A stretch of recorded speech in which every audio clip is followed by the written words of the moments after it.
Baik, sebelumnya udah terlihat Excel-nya pada Sudah teman-teman? Dit. Sudah. Oke, di sini saya presentasikan untuk soal pertama, yaitu tentang prosedur analisis. Oke, langsung saja untuk ke soalnya. Di soal di sini perbandingan Anda dari persentase margin kotor untuk jaringan apotek manjur untuk tahun 2013 hingga 2016 menunjukkan penurunan yang signifikan. Ini ditunjukkan oleh informasi berikut. Di sini terdapat nominal-nominal dari penjualan HPP laba kotor dari tahun 2013 sampai 2016. Sebagai auditor, Anda melakukan komunikasi dengan Adam sebagai manajer operasional. Adam menyampaikan bahwa penurunan dalam laba kotor juga dialami di industri apotek selama 3 tahun ini. Dan Adam yakin penurunan laba kotor apotek manjur merupakan bagian dari penurunan yang dialami industri. Penyebab kedua adalah adanya pesaing dari apotek rakyat yang telah diizinkan oleh pemerintah. Akibatnya, penjualan dari obat-obatan tidak tumbuh secepat penjualan barang bukan obat, seperti sanitizer, serta perlengkapan kecantikan dan kebersihan tubuh. Anda kemudian mencari berbagai data tambahan untuk mengambil simpulan Anda. Berikut adalah informasi yang tersedia bagi Anda. Di sini terdapat nominal dari penjualan obat, penjualan non-obat, HPP obat, HPP non-obat, dan presentasi laba kotor industri dari tahun 2013 sampai 2016. Di soal ini diminta yang pertama yaitu melakukan prosedur analisis dengan mengisi kertas kerja sebagai berikut. Lalu untuk yang poin B, di sini berdasarkan prosedur analisis yang dilakukan pada poin A, kita mengevaluasi apakah penjelasan manajer operasional dapat diterima atau tidak. Lalu untuk poin C, kita dari akun yang menurut Anda memiliki resiko lebih tinggi mengandung salah saji material. Baik, untuk yang poin A kita kerjakan di sini untuk mencari margin laba obat dan margin laba non obat, kita memakai rumus sales dikurang HPP dibagi dengan penjualannya. Di tahun 2016 kita mencari dari penjualan obat dikurang dengan HPP obatnya dan dibagi salesnya. Di sini terdapat persentase yang dihasilkan yaitu 40,60%. Untuk 2015-nya juga sama seperti 2016, dicarinya dari nominal ini menghasilkan 42,21%, dan untuk 2014 mendapat 42,11%. Untuk margin laba non obatnya juga kita mencari dari penjualan non obat dikurangi HPP non obatnya dan dibagi penjualan non obat.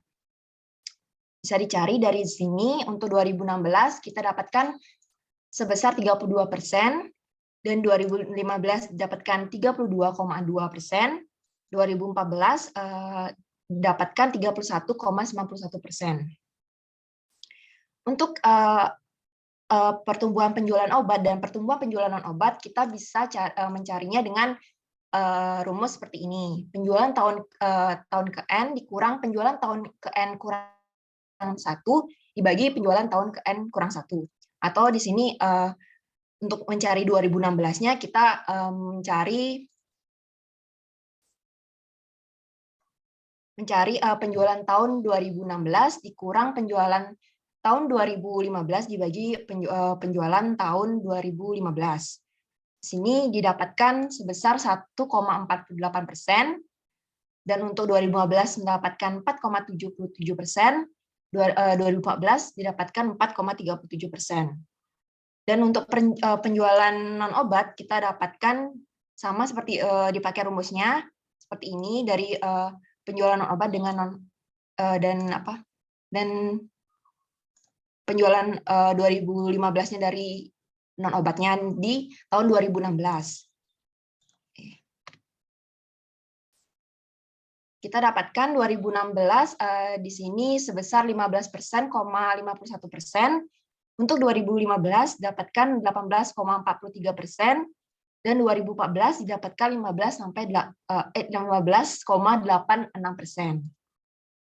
Untuk mencari margin laba perusahaan yang dibandingkan dengan margin laba industri, di sini untuk mencari margin laba perusahaan kita pakai rumus laba kotor atau dibagi penjualan, atau kita bisa dapatkan dari penjualan dikurang HPP dibagi penjualan dari total laba perusahaannya di sini.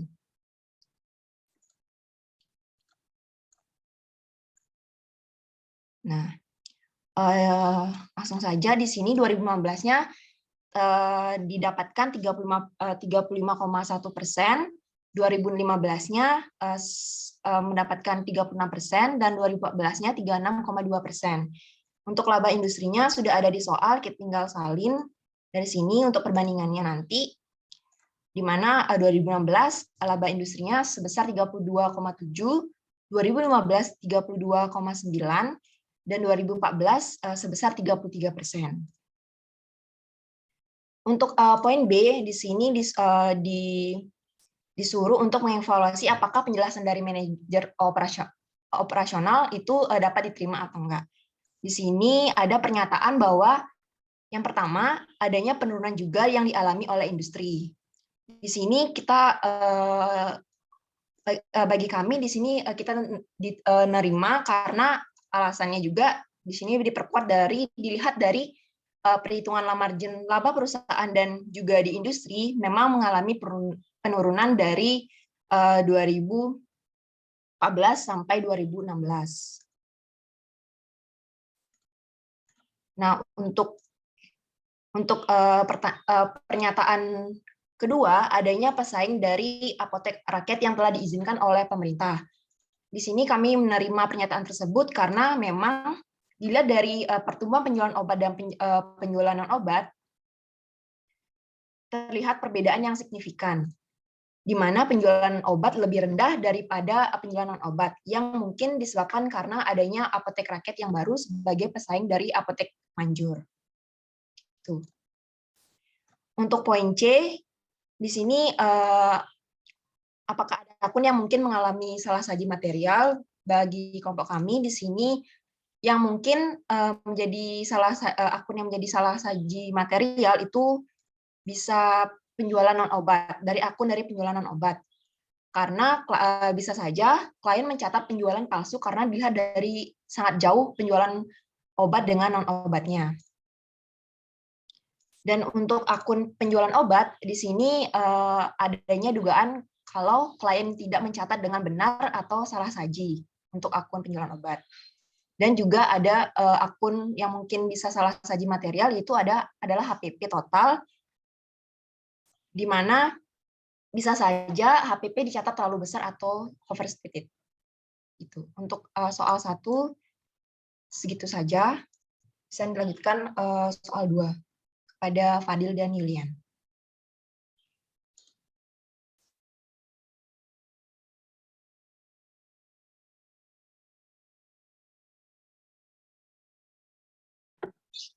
Lilian, yang sharein aku apa kamu Yul? Kamu aja deh, jaringanku lagi nggak baik soalnya.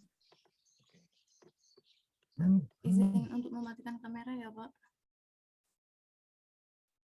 Nah, di soal 2 ini mengenai audit atas persediaan dari laporan keuangan PT Industri Kimia Indonesia atau IG untuk tahun buku yang berlaku 31 Desember 2016. PT IG ini merupakan perusahaan yang menjual bahan kimia untuk perusahaan farmasi. Nah, perusahaan menjual barang dagangnya dengan harga 25% di atas harga perolehnya. Terkait dengan persediaan, perusahaan telah melakukan observasi perhitungan fisik yang dilakukan pada tanggal 31 Desember 2016 di gudang perusahaan. Nah, Anda puas dengan hasil pelaksanaan prosedur ini? Berikut ini ada lah data buku penjualan dan pembelian PT IG yang terjadi pada akhir periode. Nah, semua data disajikan dalam ribuan rupiah. Ini ada data penjualan, nanti sell invoice-nya yang depannya itu yang SI, terus ada data buku besar dari pembelian, invoice-nya nanti depannya RR. Nah, terus kita selanjutnya akan melakukan pengujian pisah batas atau cut off atas pembelian dan penjualan. Di sini ditemukan pada tanggal 31 Desember 2016, dokumen penerimaan barang yang digunakan adalah nomor RR 1063 dan tidak terdapat pengiriman barang atas semua penjualan dengan nomor invoice lebih dari SI 968. Jadi di data buku besar penjualan itu nanti cut off-nya itu berada di SI 968. Jadi yang invoice-nya yang lebih besar dari 968 itu seharusnya tidak dicatat karena itu seharusnya ada di tahun depan, yaitu ada SI 969, 970 sama 971. Lalu untuk yang data buku besar di pembelian itu cut off-nya ada di RR 1063. Jadi data yang terakhir itu. Nah, untuk selanjutnya kita akan menganalisis dari informasi tambahan yang ada. Yang poin A, termasuk di dalam perhitungan fisik tanggal 31 Desember 2016, persediaan yang diperoleh dan telah diterima berdasarkan RR 1060, namun invoice belum diterima sampai dengan tahun 2017. Biaya persediaan ini adalah Rp2.183. Nah, di poin A ini termasuk jenis kepembelian karena invoice-nya RR 1060. Invoice ini belum dicatat klien di buku besarnya. Untuk FOB-nya itu tidak disebutkan dalam soal. Keterangan yang ada, barang itu sudah sampai di gudang per 31 Desember 2012. Untuk haruskah dicatat? Ya, karena barang sudah sampai di gudang, jadi klien harus mengakuinya. Untuk penyesuaiannya, ya, karena si klien tadi belum mencatat di buku besarnya. Lalu yang di poin B, di dalam gudang per 31 Desember 2016, terdapat persediaan yang terjual dan dibayar oleh pelanggan namun belum juga dikirim sampai dengan tahun 2017. Persediaan tersebut dijual dengan menggunakan invoice nomor SI 965. Persediaan tersebut tidak dimasukkan ke dalam nilai persediaan. Nah, yang di B ini termasuk ke jenis penjualan dengan invoice SI 965 di buku klien, di buku besar klien itu sudah dicatat. Ini SI 965 yang ini. Terus lalu untuk keterangan tadi barang itu belum dikirim, jadi untuk dicatatnya itu tidak perlu karena barangnya belum dikirim, jadi tidak perlu mengakui si perusahaan. Nah, untuk penyesuaiannya iya karena di buku klien tadi dicatat, sedangkan barangnya belum dikirim, jadi perlu penyesuaian. Nah, untuk yang C ini ada dua kondisi. Pada sore hari tanggal 31 Desember 2016 terdapat 2 truk di sisi gudang perusahaan. Truk yang pertama dengan plat nomor R82WE, muatan pada truk tersebut dibongkar pada 2 Januari 2017 dengan menerbitkan RR1063. Ongkos angkut dibayar oleh supplier. Nah, yang C1 ini termasuk jenis pembelian dengan invoice RR1063. Di buku klien RR1063 ini sudah dicatat. Untuk FOB-nya kita mengasumsikan memakai FOB destination karena yang membayar itu supplier. Nah, untuk keterangannya barang itu sudah sampai di gudang. Kita menggunakan acuan 31 Desember itu si truknya itu sudah sampai di gudang perusahaan. Kita tidak tidak melihat bahwa itu sudah dibongkar apa belum. Terus untuk pencatatannya iya karena barang sudah sampai di gudang. Apakah perlu penyesuaian? Tidak perlu, karena sudah dicatat dan sudah ada di gudang. Nah, untuk yang C2 ini, truk dengan plat nomor B7412 JGR telah memuat persediaan dan disegel pada tanggal 31 Desember 2016. Truk tersebut berangkat pada tanggal 2 Januari 2017. Harga jual barang yang dikirim tersebut adalah Rp12.700 dan ongkos angkut dibayar oleh pelanggan. Penjualan ini dilakukan dengan menggunakan invoice nomor SI 968. Nah, yang C2 ini jenisnya termasuk penjualan. Invoice-nya yaitu S1968. Di dalam buku klien, invoice ini belum dicatat. Nah, untuk FOB-nya kita menggunakan FOB destination point. Untuk keterangannya, si truk ini belum berangkat, jadi barangnya belum dikirim dari gudang. Nah, untuk apakah perlu dicatat? Tidak perlu, karena barang saja belum dikirim. Nah, lalu apakah perlu penyesuaian? Tidak perlu, karena si klien itu belum mencatat di buku besarnya dan barang itu belum dikirim. Nah, untuk yang poin D, terdapat pengiriman melalui kereta. Pada tanggal 31 Desember 2016, kereta tersebut masih langsir di stasiun. Persediaan ini sudah dijual dengan menggunakan invoice SI 966 dengan FOB destination. Jenisnya yaitu penjualan karena invoice-nya invoice-nya SI 966 di buku klien, di buku besar klien sudah dicatat.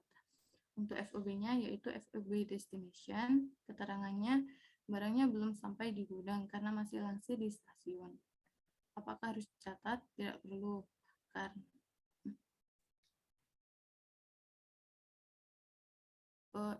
tidak perlu. Terus untuk penyesuaiannya ya karena barang sudah dicatat dan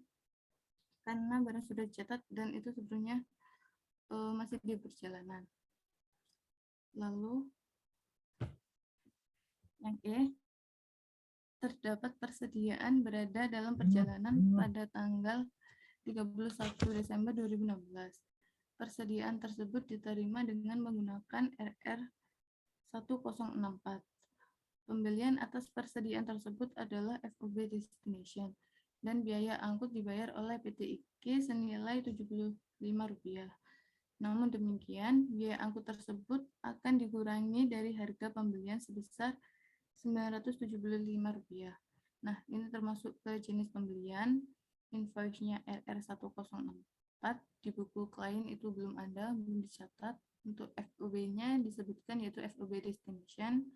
Untuk keterangannya, persediaannya masih dalam perjalanan. Apakah harus dicatat? Tidak perlu.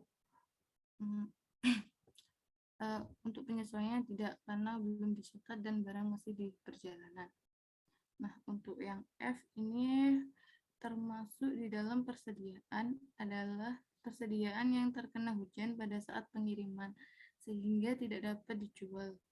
Harga perolehan persediaan adalah Rp1.250 dengan biaya angkut Rp350 dan telah dibayarkan. Jenisnya yaitu penjualan, invoice-nya tidak ada. Di buku klien tadi sudah dicatat waktu cek visit di gudang. Untuk FOB-nya juga tidak ada. Untuk keterangannya, persediaan ini rusak dan tidak bisa dijual, jadi perlu mencatat kerugian. Haruskah dicatat? Tidak perlu, karena tadi sudah ada persediaan, karena sudah cek fisik. Terus yang disesuaikan, ya perlu untuk yang terjadi kerusakan tadi. Untuk selanjutnya akan dijelaskan oleh Fadil. Baik, terima kasih Julian. Selanjutnya saya akan melanjutkan ke nomor 1 dan nomor 2. Nomor 1, hitunglah penyesuaian yang harus dibuat terhadap persediaan per tanggal 31 Desember 2016. Dan yang kedua, buatlah daftar jurnal penyesuaian yang Anda usulkan. Nah, untuk penyelesaian soal ini, menurut kami akan lebih mudah jika kita selesaikan dari nomor 2 dahulu, nanti baru kita ambil akun-akun inventorinya untuk menjawab pertanyaan nomor 1. Jadi untuk jurnal penyesuaian ini melanjutkan dari penjelasan Yulian sebelumnya. Dari tabel ini yang memerlukan penyesuaian itulah yang akan dibuat jurnalnya. Baik, yang pertama, dari informasi soal yang bukan poin ya, jadi yang ini tidak terdapat penerimaan barang atas semua penjualan dengan nomor invoice lebih besar dari SI 968. Jadi untuk yang berwarna merah ini seharusnya belum dicatat. Nah, oleh karena itu, karena sudah dicatat, kita buat jurnal pembalikannya. Jadi bilang pembaliknya gitu ya. Sales revenue kepada cash atau AR sebesar 15.773. Ini didapat dari total yang ada di pencatatan klien. Kemudian untuk COGS-nya, di soal tadi disebutkan bahwasannya untuk perusahaan menjual barang dagangannya 25% di atas harga perolehan, di atas COGS maksudnya. Jadi untuk mencari COGS-nya itu dari 15.703 tadi kita kalikan 100 per 125. Untuk pembagian per jenis SI-nya tadi tinggal kita pakai perbandingan saja. Jadi di sini nilai dari tabelnya awal ya 5.841 per 15.000 kita kalikan dengan COGS total 12.618. Dapatlah 4.673. Hal yang sama untuk perhitungan berlaku seperti itu. Jika didapatkan SI 970 sebesar 6.338, SI 971 sebesar 1.608. Kemudian untuk poin A, untuk pembelian dengan RR 1060 itu belum dicatat, sedangkan barang ini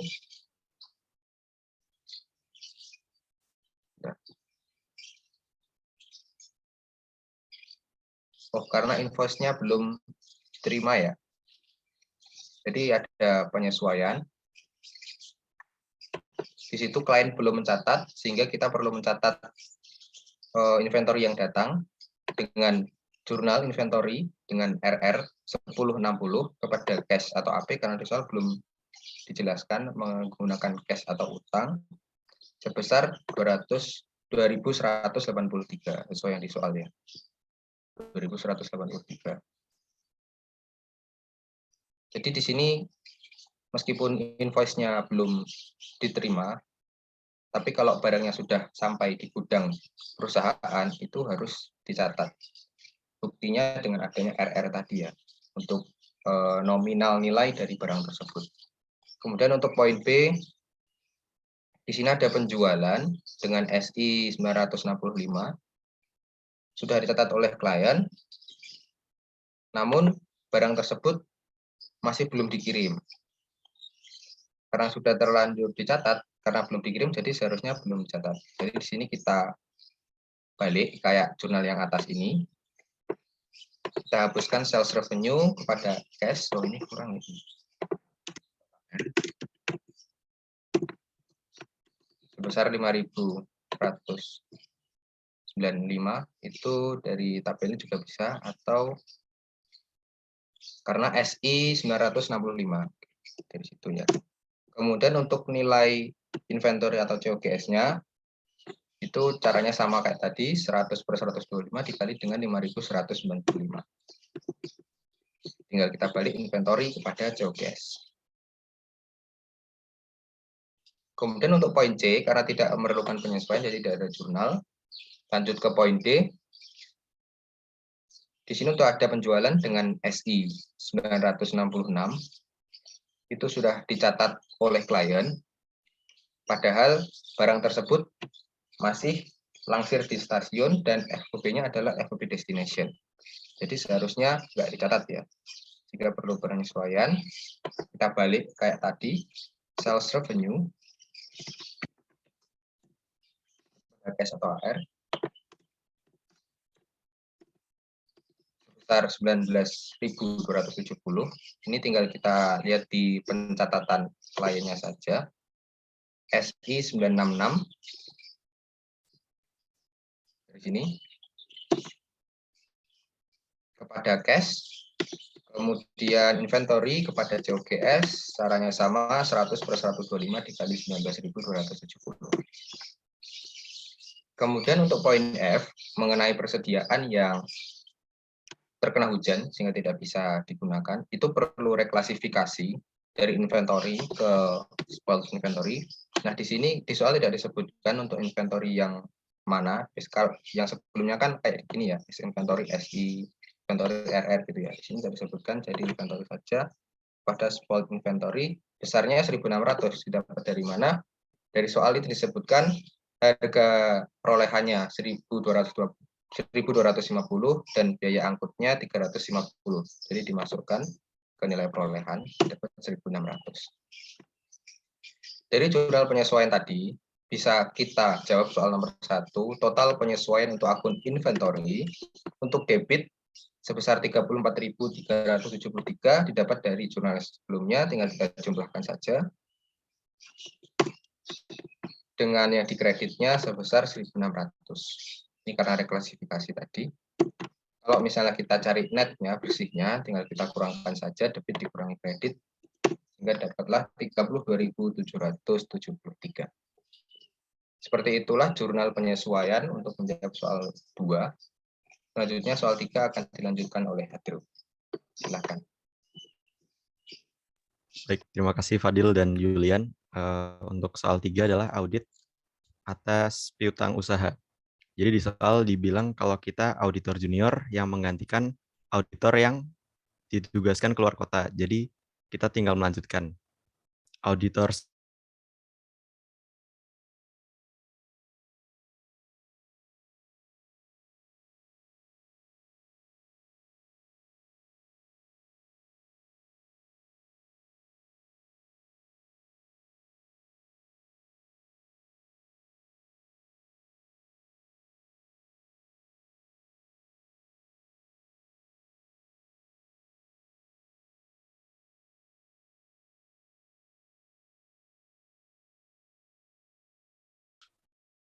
yang pertama ya, karakteristik konfirmasi agar dapat dijadikan bukti audit yang handal. Yang pertama, terdapat keterangan apabila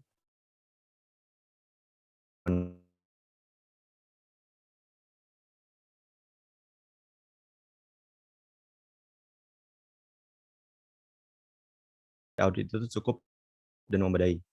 Terus prosedur apa yang perlu dilakukan selanjutnya? Ada vouching dan examination ke bukti pendukung seperti duplicate sales invoice, shipping dokumen, dan subsequent cash receipt. Terus nomor surat 77, tanggal kirim sekian, nomor tanggal diterima sekian. Apakah ada perbedaan? Ya. Apakah ada keterangannya? Tidak ada penjelasannya.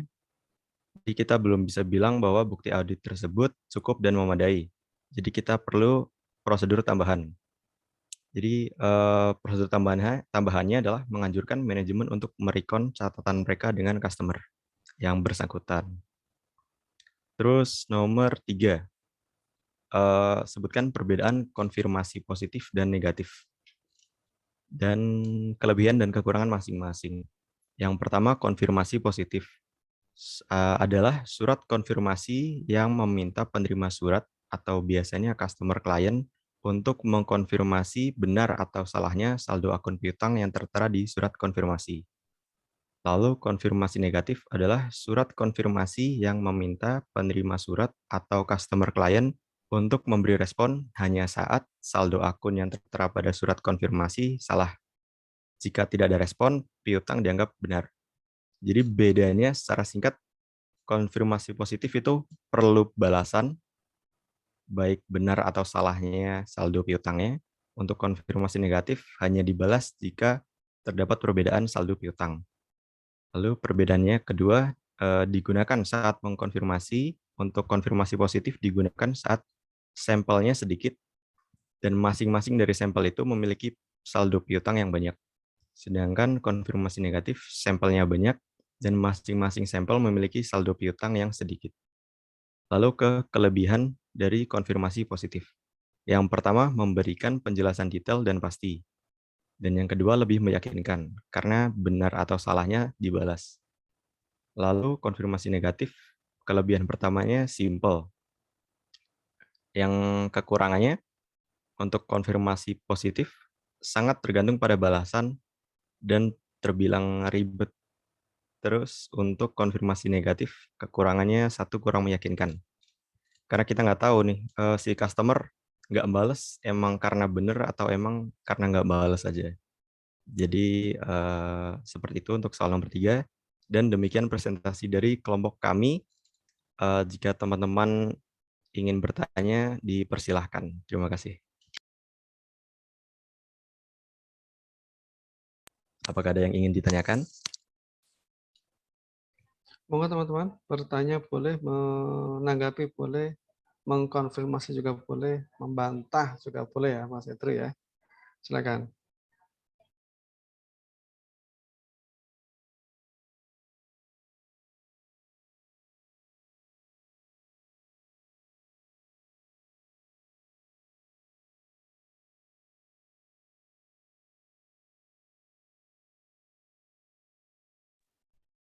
Nggak ada ya? Yakin nih, nggak ada teman-teman? Tak ada yang perlu ditanyakan kah?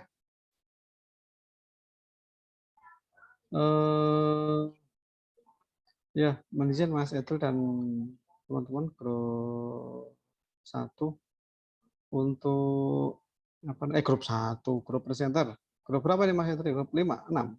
Grup 5, Pak. Grup 5 ya.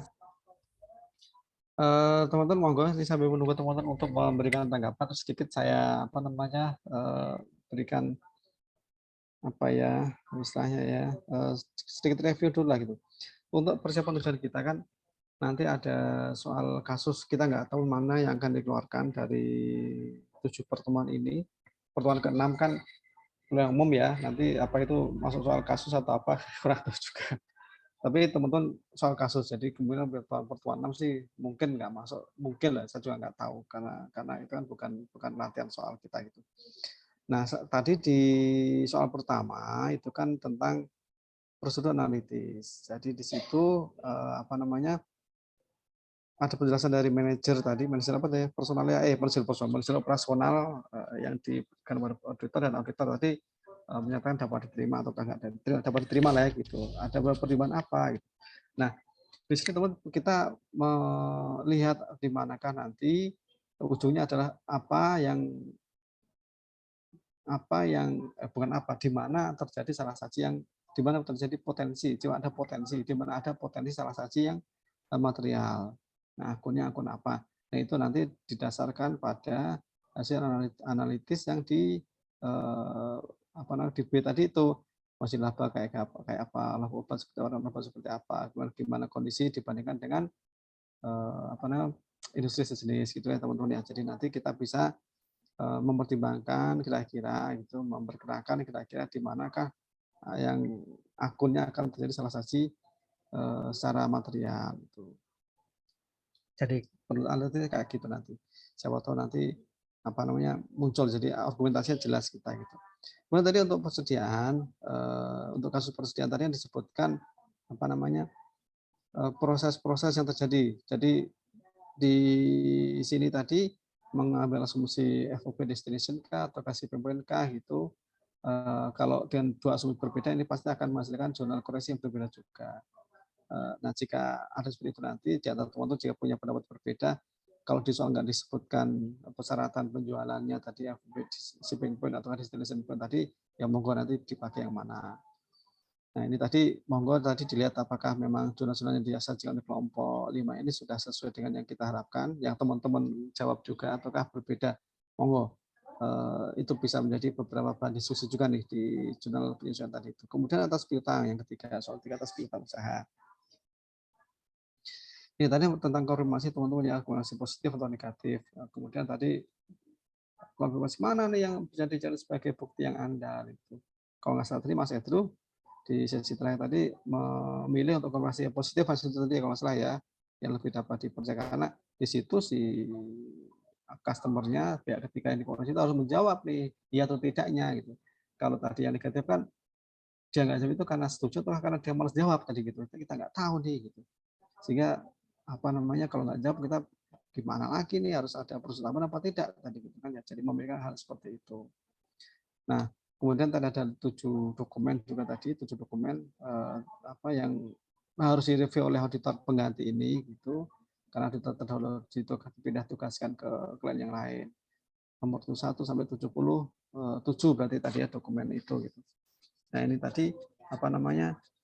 Apakah ada perbedaan? Ada yes atau no, ada kayak gitu. Terus nah, gimana penjelasannya tadi di belakang ini itu juga bisa jadi teman-teman ada beberapa perbedaan dibanding tadi yang disebutkan oleh kelompok presenter. Monggo saja. Kalau kelebihan kalau kekurangan dari konfirmasi sih saya kira sih ya relatif sama lah jawaban kita ya gitu. Monggo, silakan. Itu saya refresh kembali yang disampaikan teman-teman presenter. Monggo. Di sini apa ada bukti? Jelaskan ada. Kalau belum ada, jelaskan. Kalau sudah ada, nggak usah dijelaskan itu. Monggo teman-teman silakan jika ada mau ditanggapi. Ketika soal. Apakah semua sepakat ataukah ada yang beda pendapat? Monggo dong.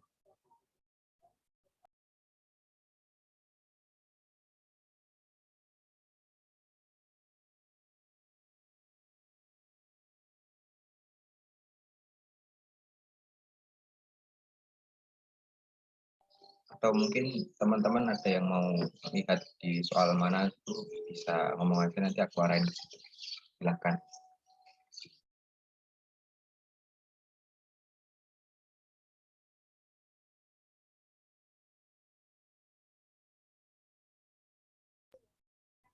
Oh, itu ada yang belum jelas juga di 76 itu Mas ya, belum jelas tadi gitu ya. Yang buat itu 76 yang sedang disajikan ini belum jelas. Nomor surat 76 ya kan ya? Iya. Iya, Pak. Kenapa Mas belum jelas Mas? Boleh geser ke kiri, Dil. Mm-mm. Di 76, yang pertama dia tidak mencentang di tempat yang diberikan, Pak. Kalau di surat tuh ada ini kan, Pak, kolom centangnya, agree atau disagree. Ya, betul. Terus alasan si customer-nya sepertinya cukup masuk akal gitu. Jadi nggak ngeiyain sama nggak ngeenggak인, Pak. Jadi kami ambil kesimpulan belum jelas, Pak, keterangan dari si customer ini, Pak. Sehingga dengan demikian dibutuhkan prosedur alternatif, Pak. Lanjut Mas. Alternatif Berupa vouching dan examination ke bukti pendukung, Pak. Seperti duplicate sales invoice, shipping dokumen, dan subsequent cash receipt. Jadi kita bisa tahu saldo sebenarnya dari customer ini, Pak. Ya, tadi di tempat saya nggak muncul gambarnya, start sharing screen gitu. Ini baru muncul lagi nih. Ya, oke. Ya. Jadi semua sama seperti pendapatnya atau ada yang berbeda teman-teman? Bagaimana, Pak? Ya, yang lain, teman-teman yang lain itu apakah sama atau enggak dari selain presenter maksudnya seperti itu? Oke, ya deh, sambil nunggu lagi yang lain untuk yang nomor 1, Mas. Nomor 1. Ini gimana tadi ya? Apakah memadai atau tidak ini? Untuk apa namanya? Karena ada perbedaan ya nomor 1 ini ya. Yang 71, Mas. 71, sorry. Dokumen nomor 71. 71 ya, Pak. Ya. Ya, terdapat perbedaan. Tapi bedanya sama yang 76, nomor surat 71 ini penjelasannya jelas gitu, Pak. Kenapa terdapat perbedaan? Karena ada pembayaran sebesar berapa tuh? 50.000 ya? 50.000 salah pada 29 Desember 2014, Pak. Jadi kami menganggap bahwa hasil konfirmasi customer dapat dijadikan bukti yang cukup dan memadai, Pak. Oke. Jadi apakah perlu tindakan lebih lanjut, Mas tadi? Tidak, Pak, untuk 71, Pak. Oke. Teman-teman yang lain apakah ada yang beda pendapat? Menurut saya ini bisa kayak gitu. ini belum memadai Pak, gitu. Belum memadai ini. Jadi kan kalau kata teman-teman presiden kan sudah cukup ini, gitu tadi gitu kan ya. Monggo.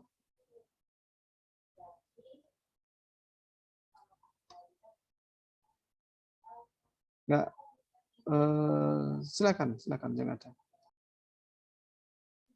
Saya mute dulu, saya mute dulu.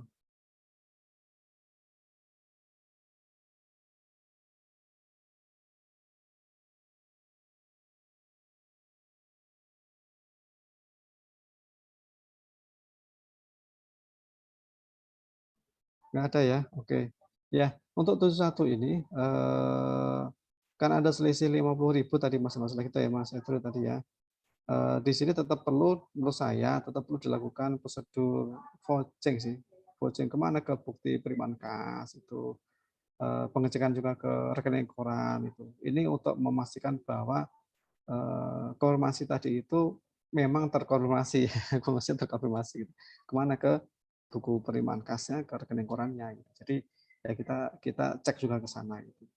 Di bulan cut off ya, di bulan Desember dan Januari, Desember 2014 dan Desember 14 dan Januari 15 itu berarti ya. Oke, jadi sedikit beda di situ kita Mas, apa namanya? Menurut saya itu belum memadai banget, belum cukup untuk dibilang memadai. Tapi nggak apa-apa, teman-teman bilang memadai pun nggak apa-apa juga. Tapi menurut saya sih lebih penting ke apa langkah berikutnya, yaitu tetap ada prosedur vouching ke bukti penerimaan kas atau rekening koran. Sedang ada ya, teman, break dulu sebentar.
Oke, ya, itu pendapat saya tadi, teman-teman, yang apa namanya terkait dengan yang dokumen satu tadi.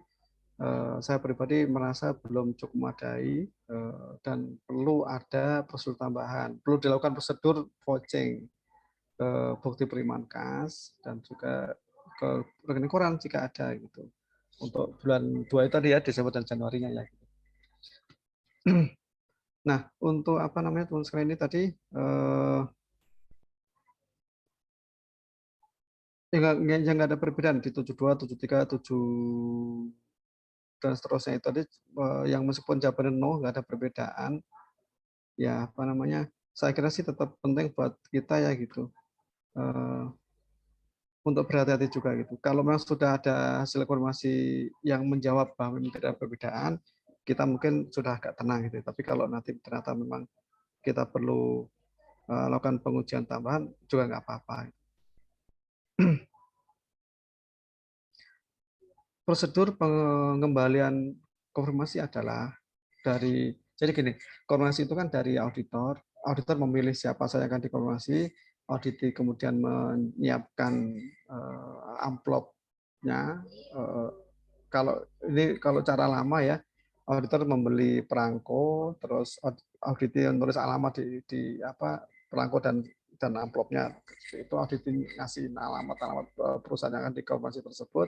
Nanti auditor nempelin perangkonya dikirim ke sana, dan nanti dari pihak auditi harus dari pihak yang dikonfirmasi itu harus langsung mengirim pada pihak auditor. Jadi tidak boleh lewat pihak kliennya. Jadi misalnya auditornya adalah kantor A mengaudit PT B.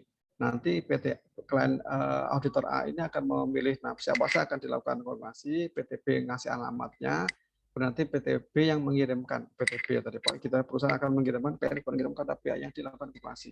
Nanti dari pihak yang dikonfirmasi tadi itu harus mengirimkan langsung kepada pihak auditor, nggak boleh lewat auditnya, nggak boleh lewat ke kliennya gitu.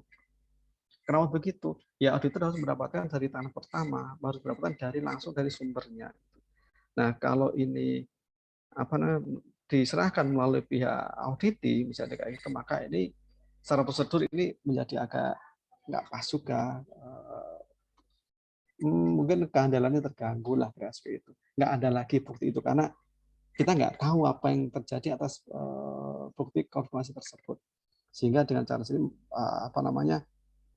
boleh auditor mengkonfirmasi ulang, sudah monggo silakan kalau mau melakukan itu, atau nanti melakukan vouching ke bukti-bukti yang terkait yang mendukung pendapat itu gitu.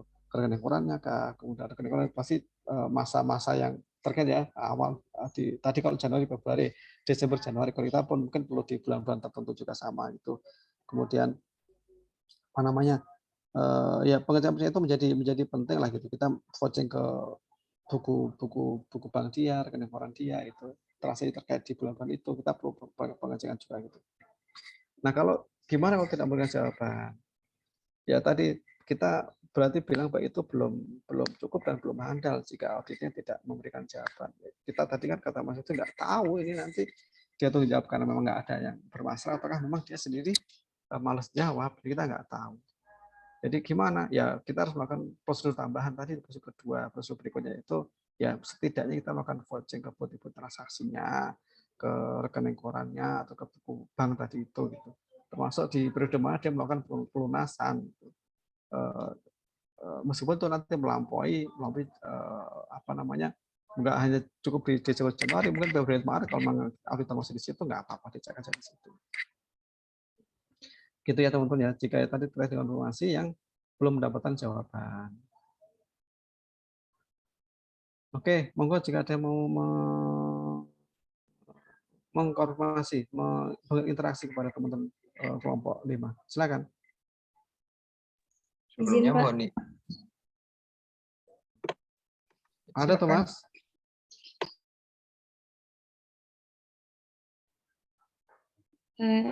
Izin bertanya, izin menanggapi untuk soal 2 yang poin B.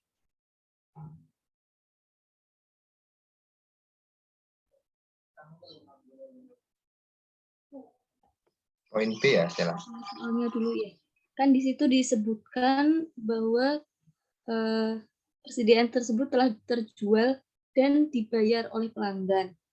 Nah, seharusnya kan perusahaan klien itu kan sudah punya cash, sudah menerima cash. Nah, kan nggak mungkin untuk koreksinya kita mengeluarkan catatan cash tersebut. Mungkin akan lebih baik jika dicatat ke dalam unearned sales revenue. Jadi koreksinya sales pada unearned sales revenue.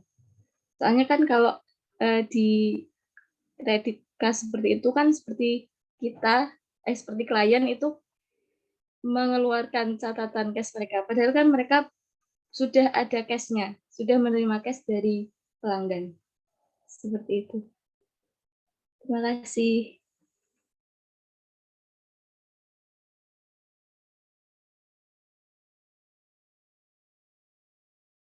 Baik, terima kasih Mbak Sela. Sebentar coba kami diskusikan terlebih dahulu ya.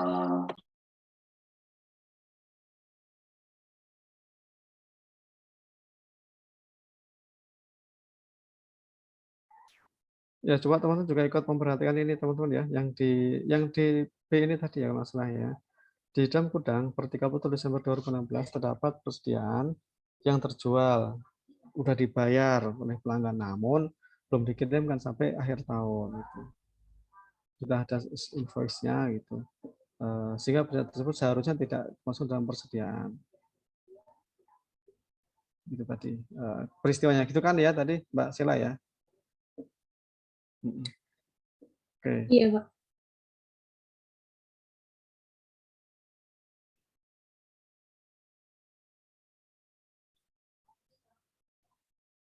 Monggo yang lain jika masih ada dipersilakan.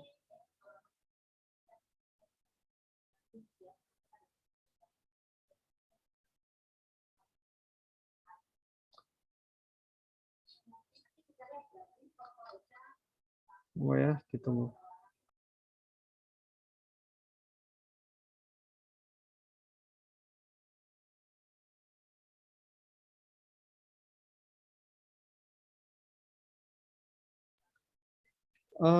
Sekalian ini mohon izin sebentar teman-teman. Ini oke Mas Fadil sudah sharing screen.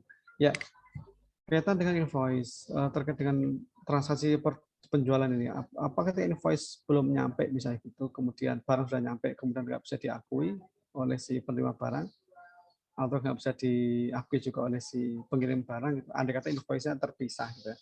Saya membayangkan sebuah transaksi internasional barang luar negeri itu antara impor ekspor dari negara A ke negara B, barang dikirim, invoice-nya lewat bank dikirimnya, gitu kan. Kemudian nanti di situ atau lewat saran lain lah, nggak nempel di barang, dikirim lewat pos misalnya gitu. Ternyata barang nyampe duluan, invoice-nya belum datang tuh, misalnya kondisi kayak gitu. Atau dikirim via email, tapi emailnya salah email sehingga nggak nyampe kepada si pelanggan. Nah, jika ada kondisi seperti ini, barang nyampe, apakah harus invoice atau seperti apa? Padahal mereka sebelum sudah ada perjanjian kesepakatan harga. Oke, misalnya gitu, saya di Indonesia katakanlah membeli 1 unit kendaraan, misalnya kayak gitu ke Singapura, misalnya kayak gitu ya, ke Singapura beli mobil X gitu. Mulai sih kami sepakati harganya adalah 100 juta. Gitu. Kita sepakat, kemudian barang dikirim, saya akan bayar setelah barang sampai di rumah saya dulu, misalnya gitu. Antara barang udah nyampe di rumah saya baru bayarkan. Karena separuh-separuh, 50% udah saya bayarkan, 50 ribunya. Tinggal 50 ribu lagi, 50 juta lagi. Nah, apakah saya belum perlu mencatat kewajiban sebesar 100 atau 50 tambahan tadi itu, apakah invoice-nya belum ada kok, saya harus mengakui saya punya utang, apakah begitu? Nah, ini juga sesuatu yang mungkin harus kita sepakati kondisinya gitu ya. Bagaimana jika ada barang tanpa invoice sudah tiba ini barangnya. Monggo, sudah siap dijawab. Silakan, Mas.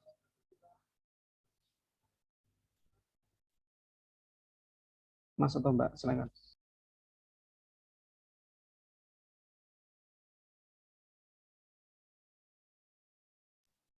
Belum siap jawab kah? Saya kira sudah siap jawab, sudah share screen. Belum siap untuk jawab, Pak. Oh, kirain sudah siap. Oke. Ya.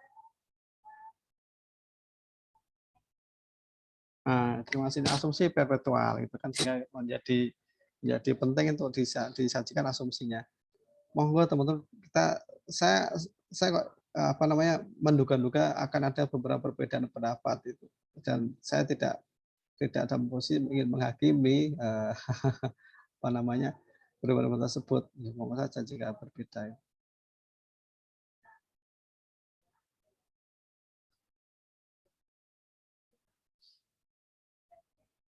Kalau apa namanya terkait dengan yang jurnal, oke. Jika ada beda pendapat, monggo nanti teman asumsinya dimunculkan juga, gitu kan ya. Kemudian tadi terkait yang nomor apa namanya, ya piutang kormasi tadi itu, monggo jika ada, termasuk yang nomor 1 tadi itu soal pertama apa namanya analitis tadi itu, jika juga ada mau dikonfirmasi monggo saja loh. Ini sudah diberi contoh oleh Mbak Sena untuk kita semuanya. Ayo, monggo silakan. Siapa nih, Mas Fadil, Mas Cetru, Oke, Dita, atau siapa tadi satu lagi temannya tadi?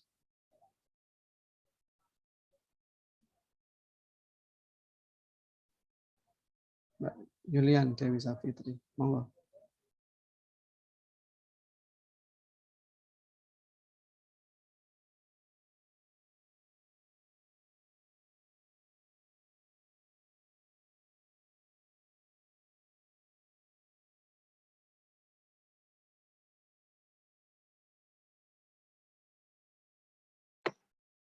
Baik, mungkin saya mau coba jawab dulu ya.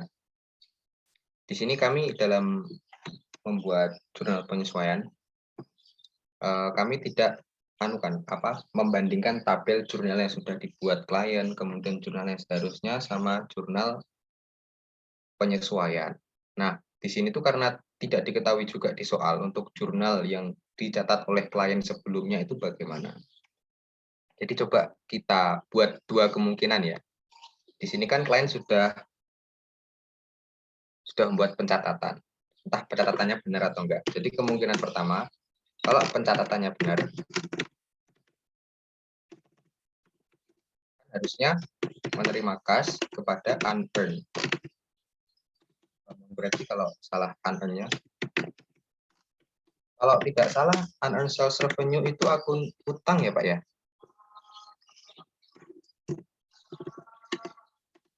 Gimana Mas? Maaf. Kalau unearned sales revenue itu akun utang ya Pak ya? Akun utang. Belum terrealisir itu ya, berarti ya? Iya.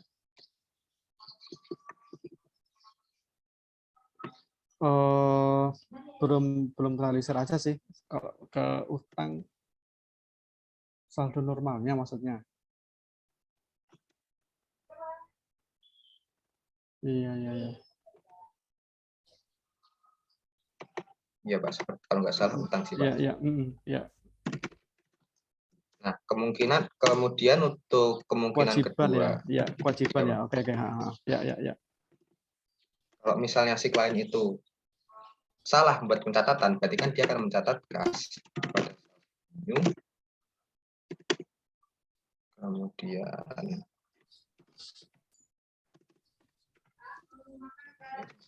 seperti ini.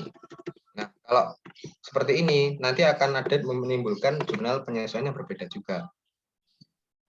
Nah, kalau kami sepakat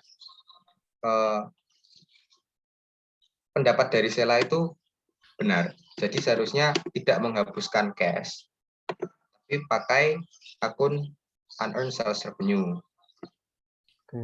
Kalau misalnya si klien itu sudah membuat pencatatan seperti ini, cash pada unearned sales revenue sebesar 5.195, maka tidak perlu jurnal penyesuaian seperti ini. Tapi kalau misalnya pencatatan si klien salah, kayak gini, maka seharusnya jurnal penyesuaiannya itu sales revenue di sini memunculkan unearned revenue.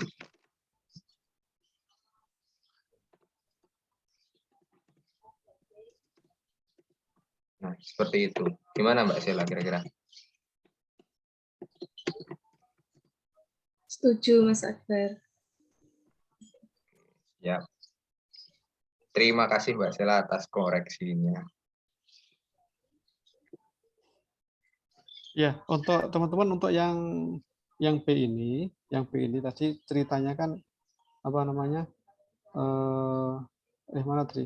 Ada barang masih di gudang kan tadi gitu ya. sudah ada transaksi tapi barang belum dikirim, kan gitu. Tadi yang jadi pertanyaan pertama adalah apakah memang atas transaksi itu sudah dijual atau belum oleh yang bersangkutan. Udah dibuat invoice nih gitu. Nah, atas invoice nomor berapa tadi? SI 965 ya? 965 ya Pak. 965 itu sudah ada masuk di tabel penjualan tuh. Data penjualan sudah ada. SI 965 5.165 kan gitu. Barangnya belum dikirim gitu. Nah, efek enggak sih sebenarnya itu ke transaksi dia, ke akun persediaan dia gitu. Apakah dengan kita balik kembali seolah belum ada penjualan karena barangnya belum ada, meskipun sudah dibayar. Ini kan jadi kita harus memastikan dulu atas transaksi ini itu kapan terjadi perpindahan hak kepada yang bersangkutan. Ya bukan sih? Kalau kita sudah sepakati di mana terjadi perpindahan hak, apakah saat barang nyampe atau saat dilakukan pembayaran, nanti kita baru bisa bawa kemana-mana. Bawa kemana-mana. Nah, di konteks ini gimana, Mas Fadil Akbar, untuk pisah lagi perpindahan haknya itu kapan sih terjadinya? Jadi panjang ya? Untuk pengakuan hak, khususnya pengakuan pendapatan itu ya Pak ya? Itu setelah barang itu diserahkan kepada klien, ya klien. Nah di sini tuh karena si barangnya itu belum dikirimkan, tapi si kliennya sudah membayar, jadi kita belum bisa pakai akun sales revenue itu Pak. Iya, makanya ini kan menentukan dulu kapan perpindahan hak ini kan harus kita tentukan dulu ya, kira-kira gitu ya. Udah apakah saat pembayaran atau saat barang sampai di apakah FOB destination atau FOB shipping point tadi sama saya seperti itu. Kalau memang shipping point beda cerita dengan yang destination tadi. Nah ini kalau kita di situ udah sepakati nanti, mungkin teman-teman berbeda asumsi monggo saja loh ya, nggak masalah itu. Gitu. Nah, kalau nanti dampaknya pada zona yang berbeda juga, saya kira juga monggo saja kita karena di sini tidak secara tegas misalnya kayak gitu. Monggo, ini kita sama-sama terima. Oke, itu yang membuat potensi beda pendapat antara si A dan si B. Satu orang dan orang yang lain kayak gitu kondisinya. Nah ini barang masih ada, masih menjadi persediaan. Kalau asumsinya adalah destination, sehingga ini memang karena belum dijual. Barang masih di sini kok, memang masih menjadi hak perusahaan. Dibayar kan siapa? DP aja atau memang dia bayar di muka nanti baru dikirim belum nyampe ke yang bersangkutan, berarti belum berpindah kepemilikannya, tanggung jawabnya. Teman-teman nanti dalam transaksi bisnis itu ada beberapa incoterm namanya gitu. Term penjualan. Jadi kalau kita baru bilang FOB shipping, FOB destination, nanti jenisnya akan banyak banget. Apalagi kalau kita bisa melihat incoterm tadi itu ada ex-work itu di gudang penjual, ada nanti FOB, ada CIF, ada macam-macam. Saya nggak hafal nama-nama itu. Transaksi-transaksi itu. Ya berarti kapan berpindahnya? Kalau kita sedikit juga melebar misalnya gitu, ketika kita membeli barang di online, di marketplace, di Shopee, di Tokopedia itu kita udah bayar itu. Apakah itu sudah menjadi hak kita atau kita nunggu dulu barang menjadi barang kita? Apalagi kalau kita bicara itu nanti ternyata uang itu masih ditahan oleh intermediarisnya tadi, itu masih uangnya ada di pihak Shopee-nya kan, di Tokopedia. Nanti kalau kita udah confirm terima baru dipindahkan. Jadi batasnya ini, titiknya di mana terjadi perpindahan hak, perpindahan kewajiban, perpindahan kepemilikan itu menjadi penting untuk didefinisikan dalam proses penjualan inventory seperti ini. Oke. Masih ada lagi kah? Mau silakan. Silakan teman-teman.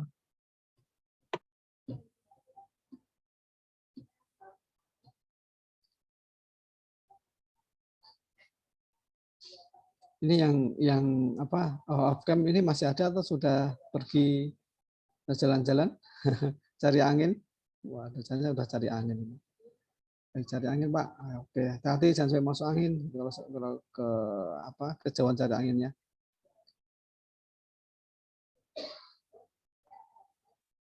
Oh, ada kok ya, ternyata sebagian ada. Sebagian yang tidak nyala nggak tahu ada Pak. Iya. Oh, iya Mas Eri, makasih. Ya tidak stabil. Nanti ya pas hujan loh ya, pas hujan nanti kalau nggak stabil terus putus terus nggak bisa upload, aduh nanti akan repot ini. Terus ada dosen diinfokan bahwa mahasiswa A terlambat, terus mahasiswa A ngomong ke dosennya Pak, saya kerja nggak stabil, nanti repot kita kayak gitu ya. Persiapan untuk ujian nanti pastikan Anda berada di tempat yang tepat untuk ujian. Meskipun ya kalau kondisi-kondisi yang nggak bisa dihindari ya sangat mungkin terjadi. Tapi setidaknya sudah diantisipasi, dimitigasi sejak sekarang, sejak kemarin, gitu. Sejak sebelum ujian, kayak gitu. Oke, ada nggak? Kalau nggak ada, boleh diakhiri kali Mas ya, Mas itu ya, untuk presentasinya. Baik Pak, sepertinya udah nggak ada ya teman-teman ya. Oke, Ya, udah nggak ada Pak, kayaknya Pak. Oke, sekian dari presentasi kami. Mohon maaf apabila ada kesalahan dan terima kasih atas perhatiannya. Wassalamualaikum warahmatullahi wabarakatuh. Waalaikumsalam warahmatullahi wabarakatuh. Terima kasih aplaus untuk grup 5 teman-teman. Wah, aplausnya bisa keliling lagi nih ya kalau acara-acara itu anak muda, wah keliling-keliling biar kelihatan. Gitu. Ya, terima kasih.